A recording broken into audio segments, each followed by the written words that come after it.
Welcome, my name is Becky, and you are watching this special mini-series called Employment Pathway in Australia.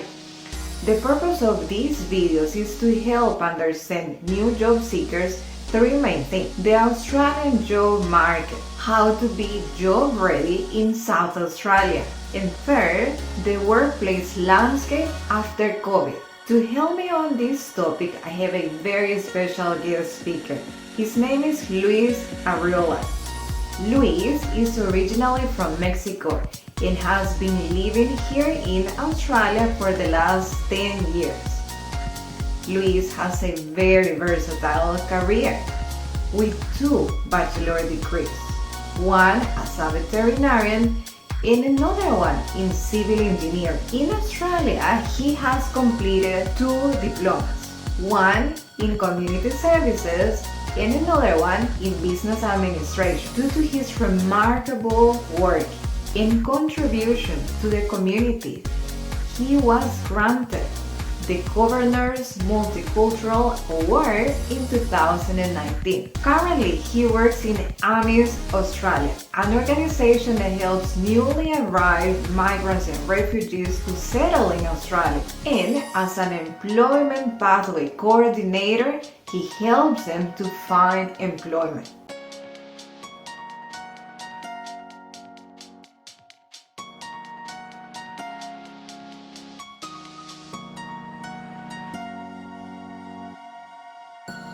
Hello and welcome, Luis. Such an honor to talk to you again. Thank you so much. How are you today? Thank you very much. I'm fine. Thank you. And yes, it's my pleasure as well having a chat with you about this interesting topic.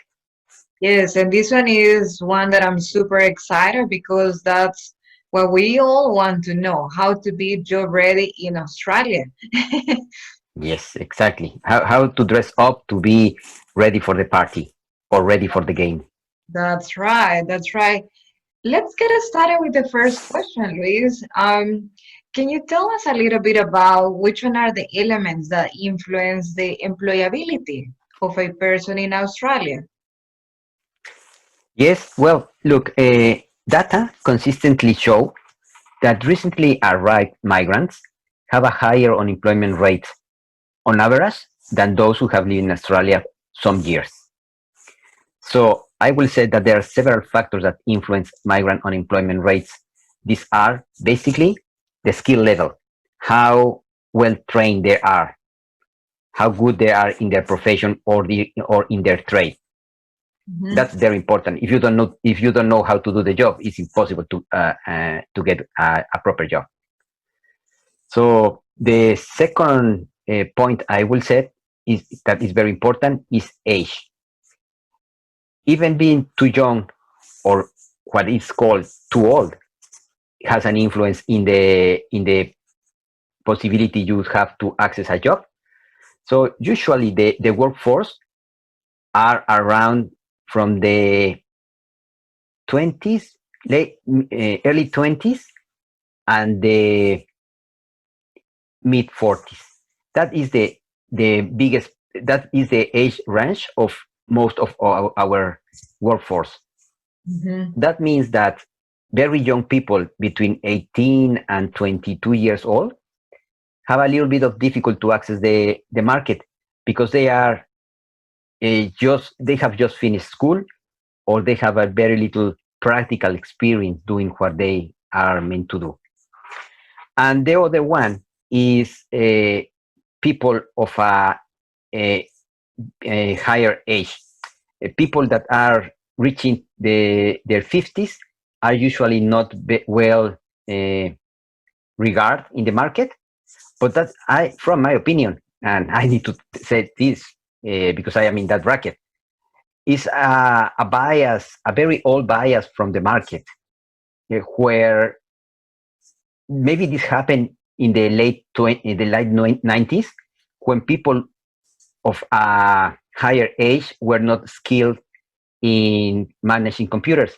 But nowadays, that is not real. So nowadays, a person who is in their 50s, even in their mid 50s, they should be and they are very experts in technology. they created this technology. They live with this technology from the 80s. They have followed the development of the technology, and at this age, at this time, they have at least 40 years experience in technology. So they shouldn't have this. This is a very uh, lame excuse to get the people who are in a higher age bracket uh, uh, not well received in the market. But anyway, this is something that will change over the time, and we can't do much about it. That's true. But I'm glad that you mentioned that because yeah, like everyone is improving and is growing, and as you point out, right? The like people over 50, the reasons for the ones that were unemployed before are no longer valid. So yeah, Exactly. yeah, it's important that we share that so more people understand and feel appreciated in, I mean, yeah, value as well and welcome Mhm. in the Yeah, work. Hmm. and that's an argument that a person in the high in this bracket of age in the late 40s or mid 50s can put forward to say, look, in the old times there was an excuse that people from my age were not expert in technology, but at this time, after 40 years, I am used to technology and I am up to date to the latest technology, and then you get that rid of your way. Yes, yeah, no, that's excellent. Excellent Mhm. advice, Luis. And Yeah. the second question is, what do Just before we go to do that you question, have any more? yes, there are a few other things that we need to mention. Sorry. Look, I told you, well, first is to have be a very skillful person in your trade or in your profession. The other one is be in that range, which is between the mid 20s and the mid 40s. That is the most part of the workforce range of age. Mhm. The other one is your English proficiency. It's very important. English in this country is our common bond. So you you need to communicate with people who have other language backgrounds, and the only way we all can communicate is through English. So even better is your English level or your skills in the language, better possibilities you have to access the market. Another thing that we need to tell is how long how you have experience in the relevant experience in the work you are applying for. Because what Mm, happens in Australia is that people sometimes change their careers, and yes. if you start your career, then you need to wait a little bit longer to be recognized in the field. Mm, So it's important, even you are, let's say, in your 40s, you can't uh, think that you will be well received in the market where you haven't developed a respect or you are not known in that market. So mhm, it's like starting again when you change a career. mhm, Experience doesn't completely links with age. It links how long have you been doing this. mhm, And if you change a career, you need to start from the very beginning. The other thing that it relates to the all the above is the period since you arrived to Australia. Uh, and as I mentioned in the previous clip, is that the longer you have been in Australia, the bigger your network is, the longer you have developed a prestige in the market, and more people know how good you develop, how you perform in the role. So that will be basically the five things that influence the accessibility to the market: your mhm, skill level, your mhm, age, English proficiency, the relevant and recent experience in the work you are applying for, and the period since you arrived to Australia. So you have the connections, enough connections in the market. yeah, excellent. Thank you for that, Liz. And so what do employers need to know about employees here in Australia? Well, that's a very interesting question because it's very important that you can communicate to the employee who you are, what you know, and what are your skills. And the only way you can bring this point across is through your CV and your cover letter, because you at the very in your first contact with the employer, you don't have an interview, you don't have access to him face to face. You submit a cover letter and submit a CV, and you are hoping that that will tell and convince him that you are the adequate person for that role. The other thing you need to be aware is that you don't need to have a very high level of command of English command in general. But if you have a good command of the jargon of your trade, you are better off than others that have a good English language, but not enough, not all the words related to the trade. So what I want to tell here is that the English level required by employers varies depending on the industry. Like, for instance, if you go to being a cleaner, a person who is in hospitality, as a kitchen hand, in those levels, your English is not required to be high. It's just important that you understand what you are asked to do and react properly. But in the same trade, if you are talking with people, if you are a waiter, you need to have a higher level of English, be more proper, more courteous, know how to convey the message in a good level of courtesy, and so forth. If you go to the management, then you need to have a management level English, so you can communicate at that level, at that register. Is the proper way to address this level of the command of English. So just to summarize that question, so what employers need to know about a new job seeker is that his proficiency in the tasks that he's going to perform. Yes. And that depends of the industry where they're going to work. Is that right?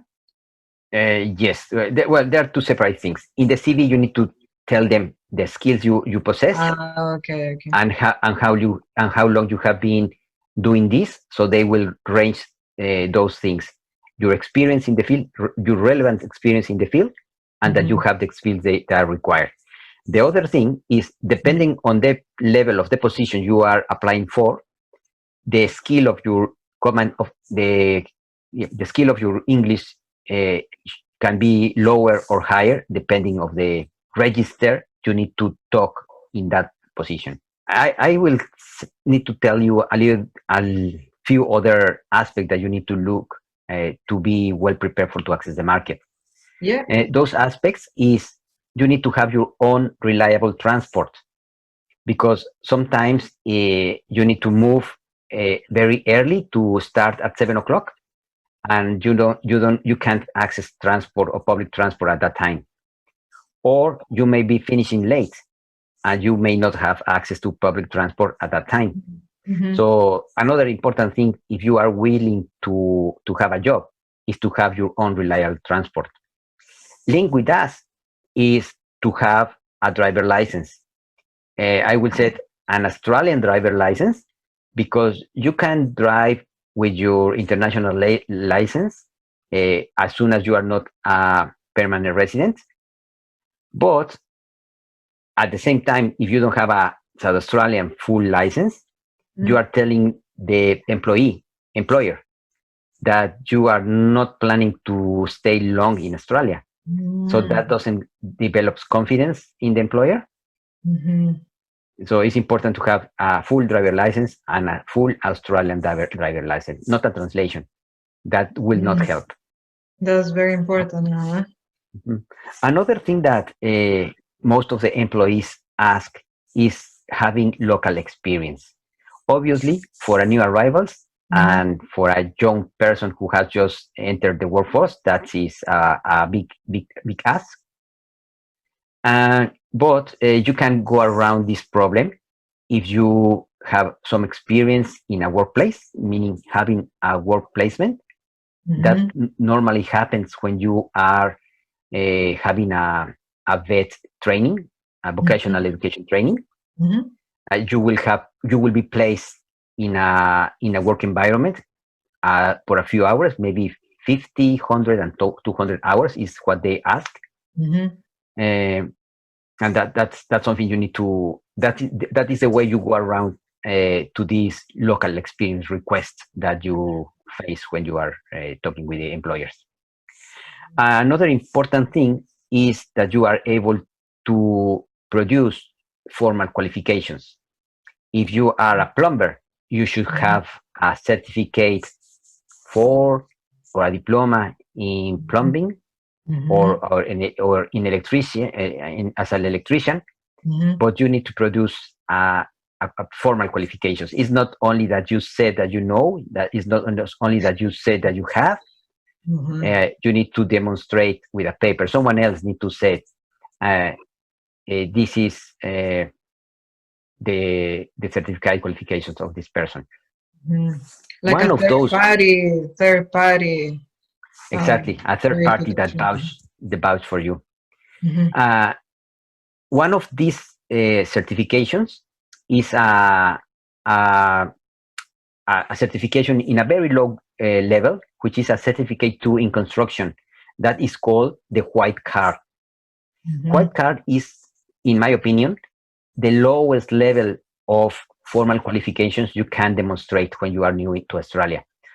My advice here will be get your Whitecard as soon as you can, because that will give you at least one document to demonstrate that you have some formal qualifications.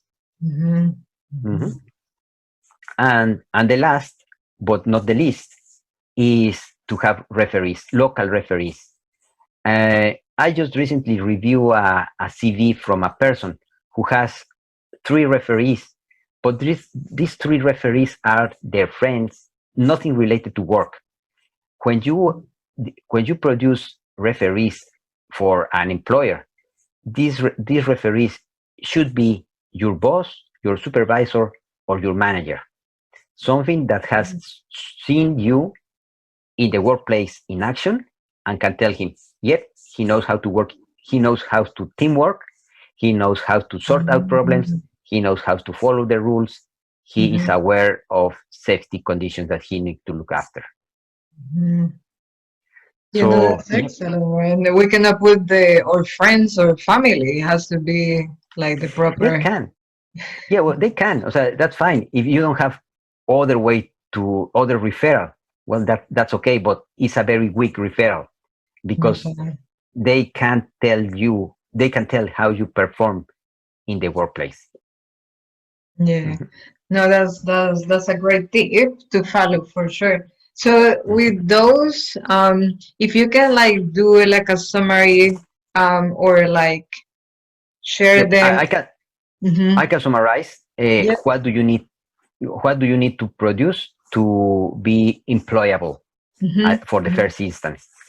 First, you need to tell about yourself in a CV, in a cover letter.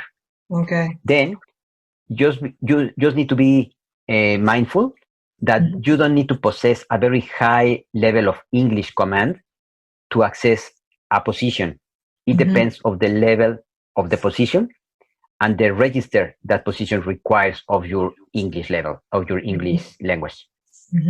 The third one will be to have your own transport, own reliable transport that can take you everywhere, anytime.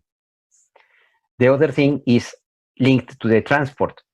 You need to have preferably a full Australian driver license rather than a translated driver license. You need to demonstrate that you have some formal qualifications.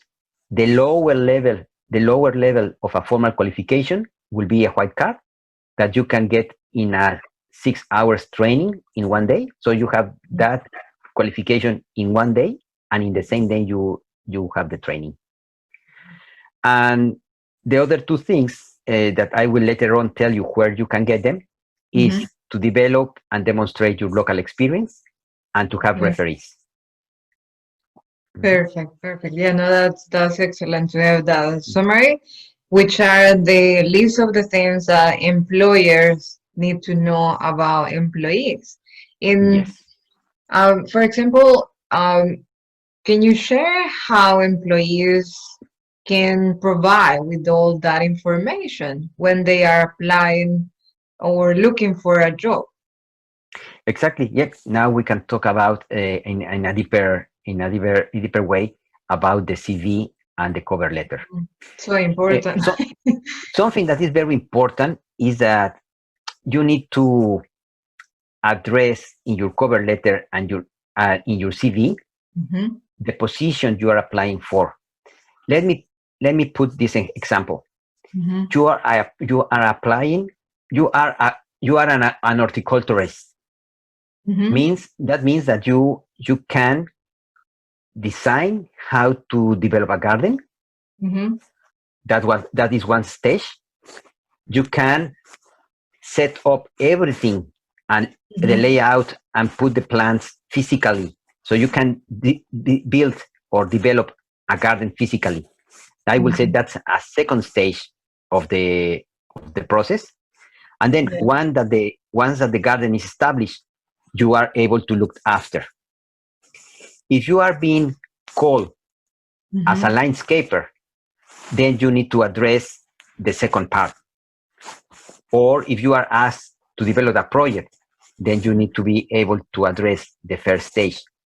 But if you are called as a gardener, then you need to demonstrate the skills you have for maintenance. You should not be telling them that you are a great designer if you are not required to design. You mhm, are not. You shouldn't be telling them that you are good doing the hard work and setting up the plants and extending the soil, because that is not what you are asked for. You are asked to maintain the garden. So then you need to tell them that your skills are in weed control, in plate control, and you know how to trim, how to prune trees. mhm, While in the other stages, you need to set, for instance, if you are a designer, that you are creative, that you are well informed of the late state of the industry in design, mhm, and in the other case where you are physically developing the garden, you need to mhm, tell them that you are uh, strong and you can work long hours without too much rest, that you are skillful with your hands. So it depends in the position you are applying for, what you are mhm, going to highlight in your resume, and mhm. then get rid of all the other, because the other will be just, hey, that we lost the person of what you really need to demonstrate. Mhm. I think this part is very important because sometimes we want to perhaps oversell ourselves, and we think that if we put like everything that we know, that's going to be beneficial. But here in Australia, as you said, is the opposite, right? We need to be very specific with the things that we are sharing in our resume, but Yeah. they're going to be like directed for the position that we are applying. And as you said, like get rid of all the other bits that Yes. you have the experience, but you don't need So to they are not share. relevant. Yeah, they Yeah, are not they're relevant. relevant for this exact position. Mhm. Mm-hmm. Mm-hmm. Yes, and the other thing that I need to tell is that the cover letter needs to match with the resume. Mm-hmm. Everything you said in the cover letter Mm-hmm. should be demonstrated in the resume, and like Mm-hmm. and likewise in both of them you need to trim away whatever is not relevant.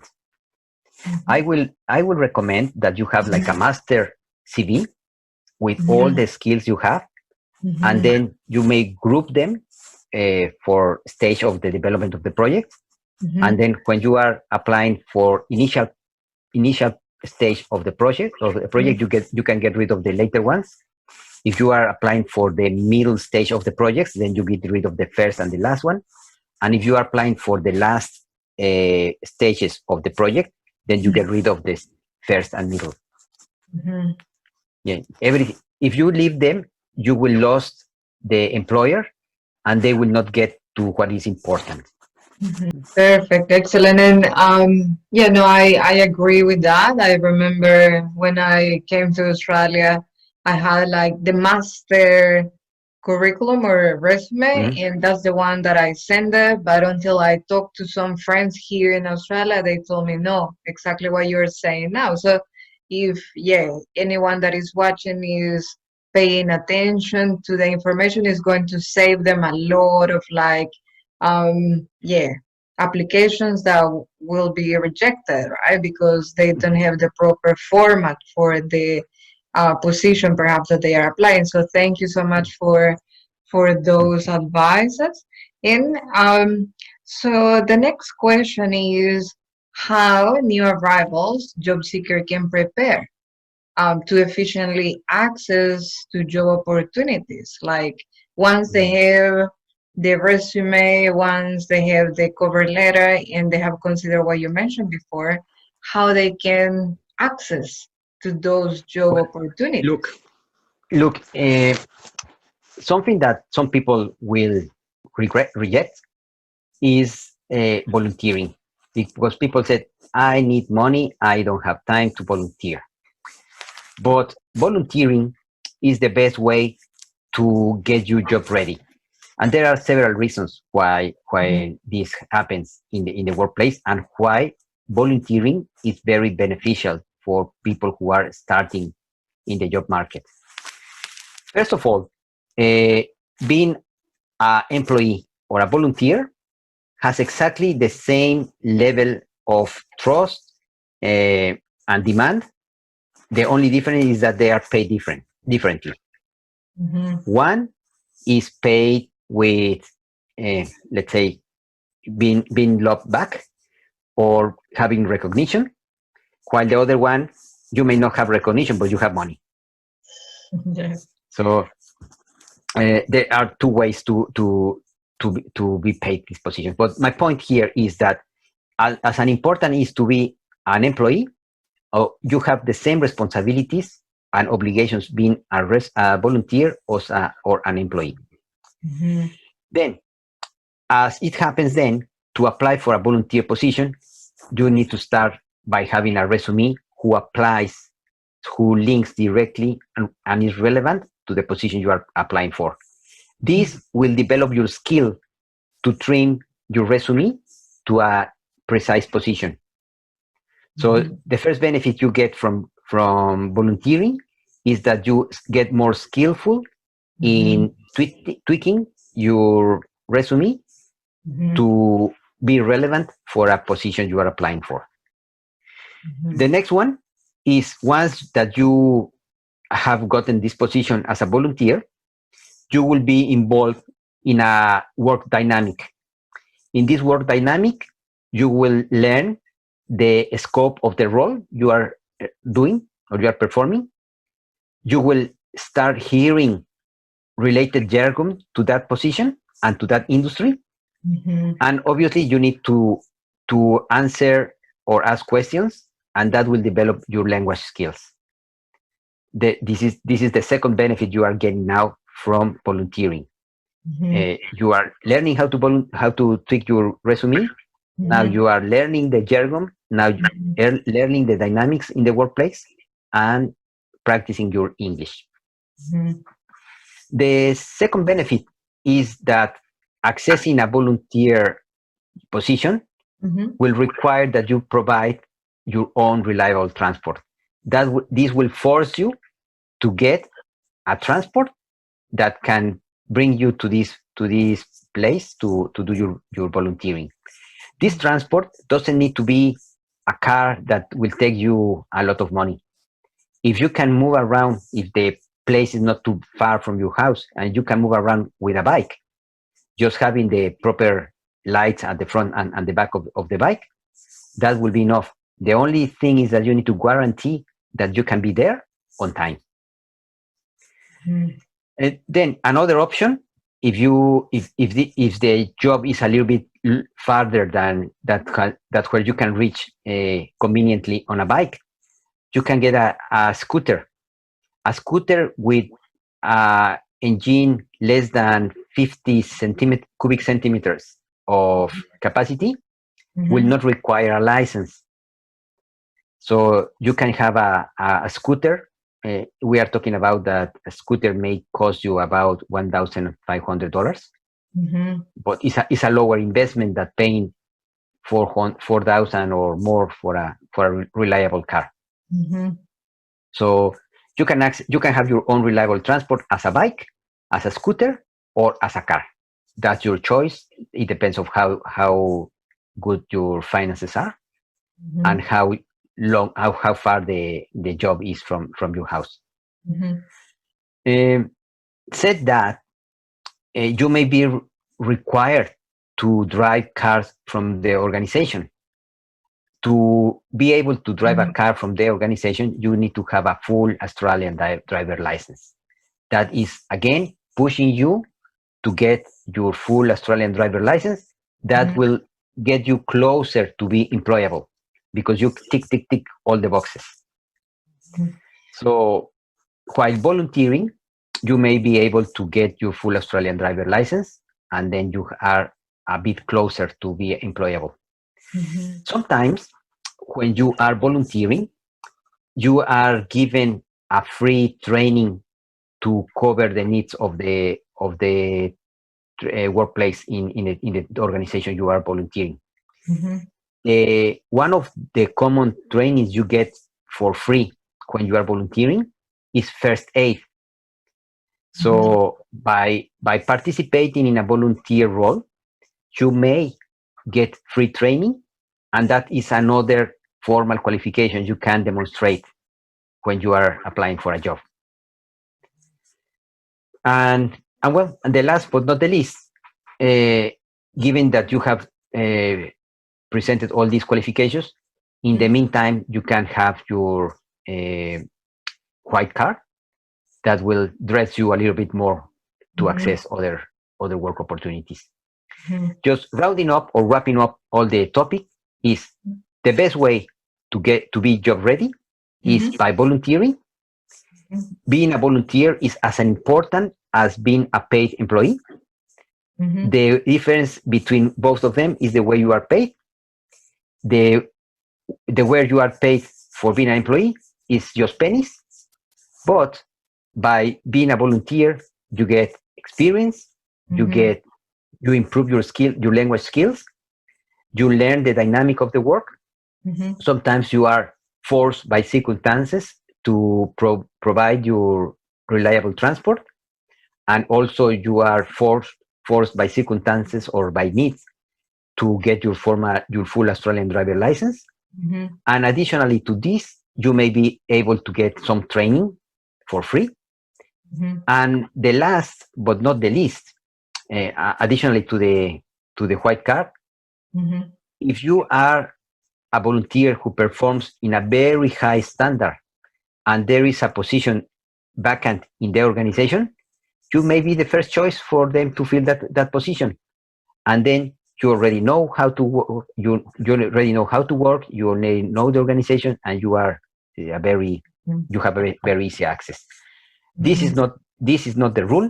This not happens all the time, Mhm. but with all the previous benefits, you are better off volunteering than Mhm. trying to access the market without any of these qualifications or Mhm. certifications that you Mhm. get from volunteering and Excellent, skills. Luis.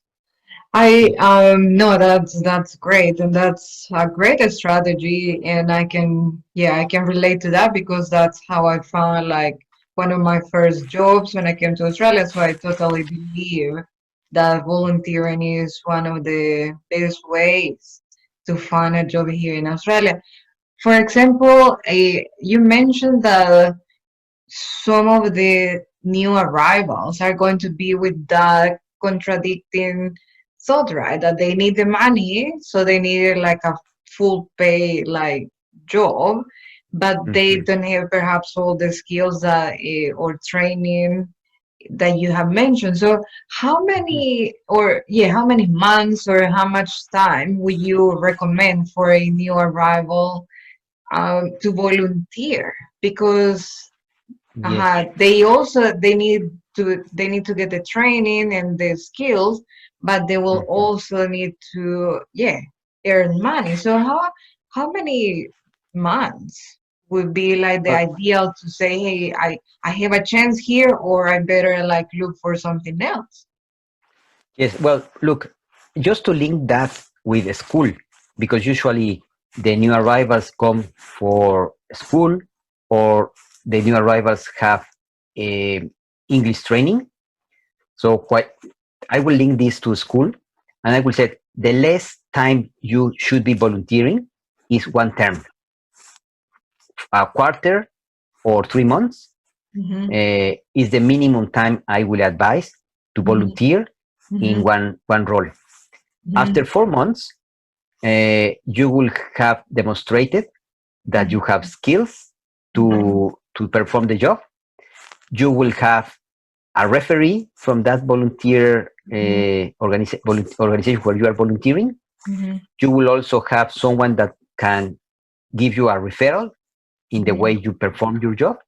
mm-hmm, So those are other pluses that you get from volunteering. You get local experience and a referee. mm-hmm, But by law, usually the probation periods are 3 months. So I will relate to this, and I will say the minimum you need to be in one place to get mm-hmm, the benefits of local experience mm-hmm. or and a referee is 3 months. The The 3 or 4 maximum, months. Say it again. in the maximum time? The minimum. Yeah, no, the minimum, but the maximum to be Well, the maximum you can volunteer all your life. I am a volunteer myself still, and you always get rewards from volunteering because you get you get knowledge of the state of the art of the field. Mhm. You get new friends, new relations. You develop your Yeah. network. There are a lot of values that you get from volunteering. I will say you should never stop being a volunteer. Interesting. Interesting. Mhm. Thank you, Luis, for so sharing with us what's the best strategy to be job ready. And the Mhm. final question for this third episode of how to be job ready in Australia is what would be the best strategy to access job opportunities in Australia? Well, I will say that the best strategy is first of all, see how do you see or what jobs do you see yourself in. So the first thing you need to put your mindset in is Mhm. where do I think I belong to? Where do I feel I will perform well? Once you have decided the industry or the role, then you start looking for jobs in that environment. For instance, if you like to develop your career in hospitality, then you will start maybe being a kitchen hand. Then you may continue being a sous chef, and then you can be a chef. Or then after being a chef, you may be a manager. But the Mhm. first thing is where do I belong to? Which industry is where I feel myself in? Once you have that, then you need to check, does the people in your community perform in that area?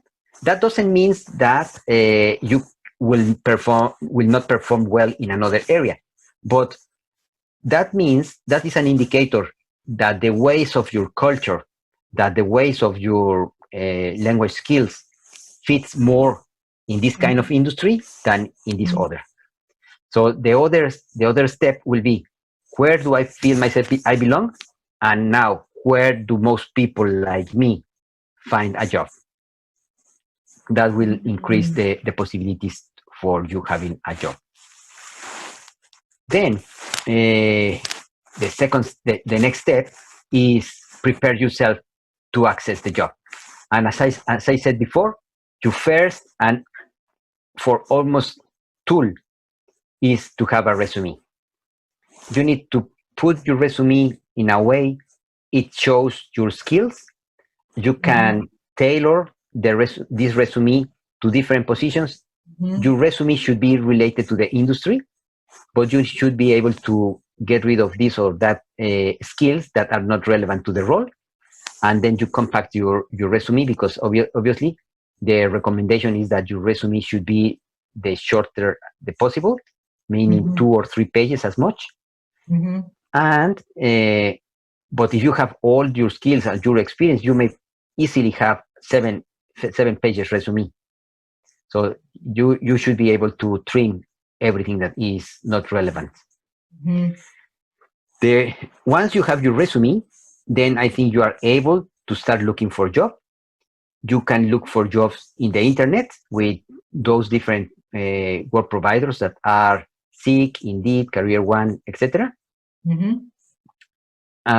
But the other way, don't relay in that way. You can also go face to face to the places where you think you can work, to present yourself, introduce yourself, and tell them, I am looking for a job.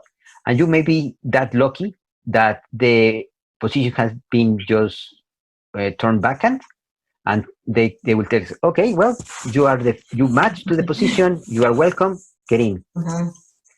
So another way to access job is face to face. Go knock doors and tell them, I'm looking for a job, I can do this, I have these skills, if you need me, call me.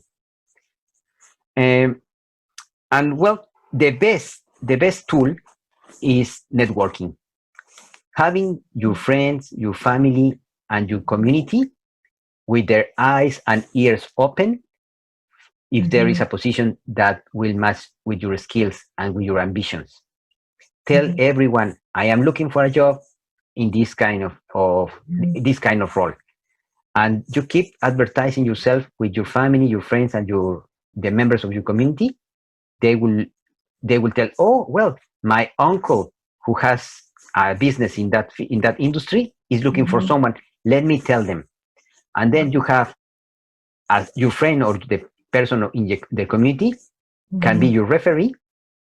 It's a personal referee, but nevertheless, it's a good referee because he knows the boss, he knows the employer, and then they can give you access to a job. The best tool for access the market is networking. And networking is, I will just to dig a little bit more in what networking means. Networking is the process of interacting with others, exchanging information, and develop your social and professional contacts. To do this, you need to have a positive mindset and be active listener. You will always tell people, I'm looking for a job. Okay, that's fine. I don't know of any job of that kind, but you should not be frustrated by that. That's why I'm saying you need to have a positive mindset. You need to endure a lot of frustration, a lot of no's, until you get that yes that you are looking for. And well, to develop this network, you need to be social. You need to join to social activities. The most important ones are those Friday afternoon drinks with friends. There you can talk, you can demonstrate what you know about the trade you have, and people may know or notice you and may call you for a possible opportunity. Yeah, no, that's fantastic, Luis, because personally, all the jobs that I have working here in Australia have been, well, and in El Salvador as well, have been through, recommendation of a person from my network. So I believe that that's an extremely powerful tool and skill that new job seekers can do. And when we come to Australia, we come like hungry, and we can do all those things.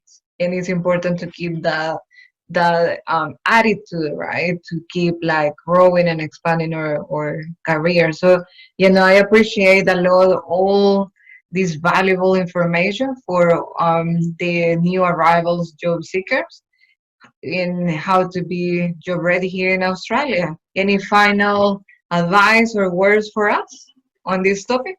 Yes, I would say the final advice Hmm. is that success in accessing to job always comes down to the candidate personal motivation.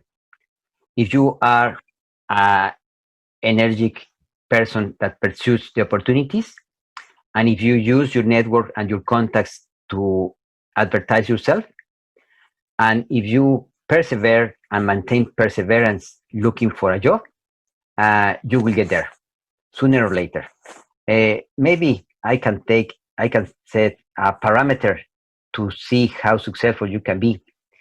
You need to knock 299 doors, because after knocking 299 doors, Hmm. you will get that door that will tell you, okay, you are welcome, come in. But you need to endure, you need to be perseverant and knock all those doors Hmm. before you get to the 300 door that will be your dream. Perfect. Thank you so much, Liz, and let's keep knocking those doors. You can do Exactly. it. That's the only way. Yes, Knocking doors and putting them behind. that's right. That's right. Thank you so much, Luis. And we'll see you in the next episode, which is going to be super important as well. That is going to be Yes, episode number 4, the workplace landscape after COVID. So extremely relevant exactly. to what we're living right now, and looking forward to hear what's happening and what's going to happen in South Australia and in Australia. Thank you. Exactly. It's a very, very interesting topic. It's a very up to the date information that we want to share with people so they can know how to endure and perform in this unprecedented time.